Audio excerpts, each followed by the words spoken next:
Hey people, Richie Wolfhard here. There's many ways of miking an acoustic guitar. Today we're gonna check out one easy way of how you can mic your acoustic guitar and get a really sweet sound. So the most popular method is actually to use two microphones. One is directed at about neck position of your acoustic guitar, and one is directed at the bridge position or the bottom of your guitar. Doesn't matter if it's a standard Western guitar like this J45 I have here, or if it's a resonator guitar, might even be a 12 string, it really doesn't matter. As long as it has a couple of strings and looks like a guitar, you can mic it with two microphones. First, let me explain what microphones I'm using. I just had this SM57 lying around, so I grabbed it. It's just a plain old 57, nothing special about it, nothing modded. It's directed above the 12th fret of my guitar, and some people like to have it like this, so it's directed exactly in a 90-degree angle to your 12th fret. There's another method, you can place it at the 12th fret, but then angle it so it's directed like at about the last fret of your fretboard. That's where it's aiming at. Other microphone here is something that's a bit more expensive. I have it because I also use it to mic up my cab for electric guitar. It's a ribbon microphone. In my case, it's a Royer R101. Anyway, you get two completely different sounds. This is the sound when you just listen to the SM57 that's aimed at the neck. It sounds like this.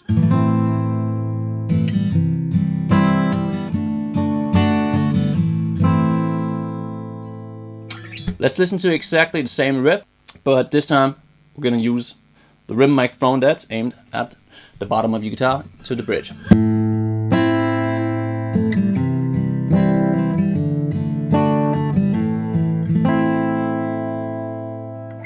So when you finish tracking your guitar, there's four things you can do. First of all, put in some compression on both tracks.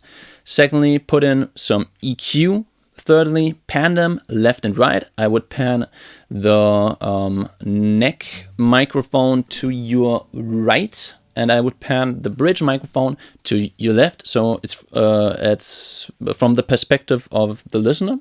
And fourthly, maybe most important, I don't know, put in some reverb on both tracks, or some delay, or both, and you can go really in depth with that. You can do funky stuff, and there's some more YouTube tutorials you could actually watch just on that topic, but we're gonna keep it really simple, so let's check it out in the DAW. Alright people, so let's get back to the intro of this video, right here.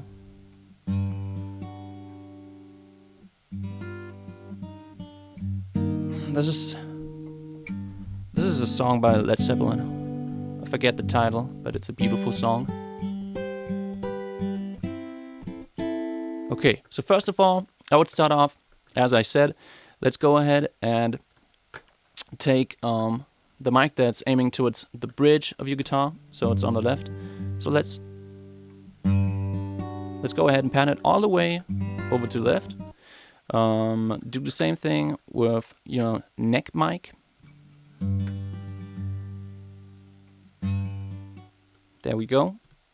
So now it's panned in stereo, we could say.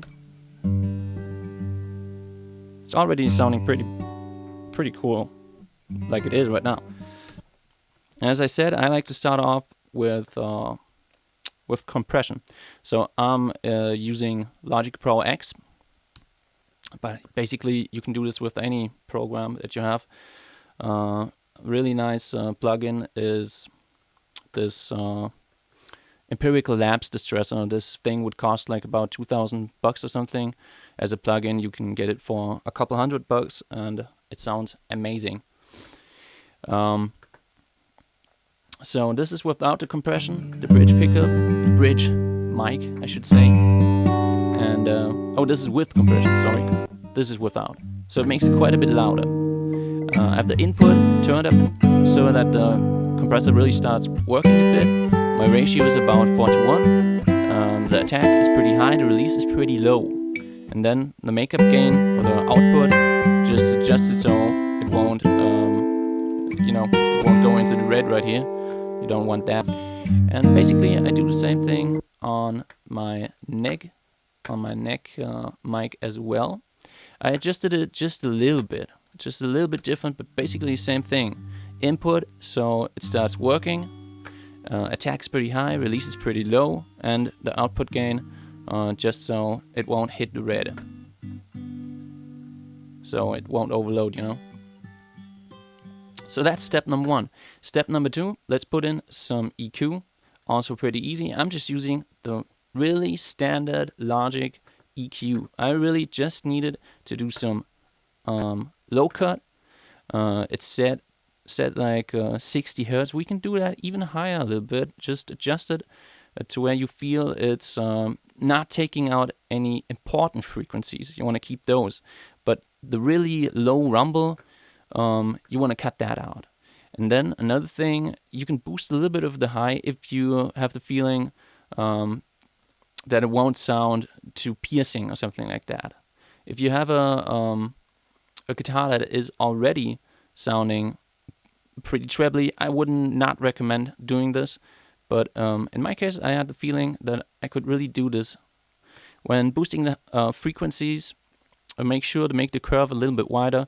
If you decide to take out frequencies, do a little smaller curve and narrow it down to really find that frequency that you want to take out. I'm not doing this because I think it sounds cool already. Basically the same thing with the next with the neck mic as well. A low cut and a little boost with the high frequencies. 3K-ish, something like that. I think it sounds pretty cool. Yeah. So we got it panned, we got it compressed, we got it EQ'd. Now comes the fun part. I'm just gonna add a bus, and on that bus I have some delay reverb-ish. I think this plugin is kind of like a mixture, at least that's what it sounds to me. And you know, this is without. And as I turn up my bus, you can really exaggerate this.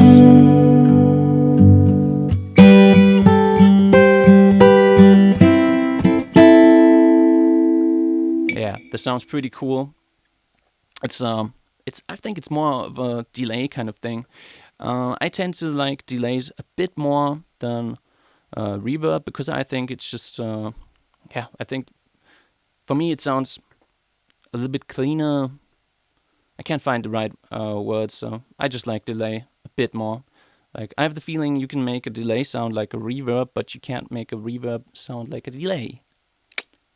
Well, all in all, you could do a lot more stuff with reverb and delay. Like, for instance, you could put delay on the bridge and pan it over to the right speaker, or you could and do the vice versa and put delay or reverb on the neck mic and pan it all the way over to the left speaker. I mean, just the delay. So we have the dry signal on the right side and the completely wet signal on the left side. That's also a cool effect, but this sounds good enough for me. This is an awesome sound. It's a little bit overloaded sometimes. I think that's because of the reverb. I'm gonna dial it back a little bit. Yeah. Well, people, so that's it. That's how I get my acoustic guitar tone, just 2 mics. And of course, there's many different ways. As I already said in the beginning, you can use a ton more microphones, or you could just use 1 microphone. Typically, you would put it at the 12th fret position. And there's actually no right or wrong. Most of it is personal preference. Leave a comment, like, and subscribe to the channel. And thanks for watching. See you next time.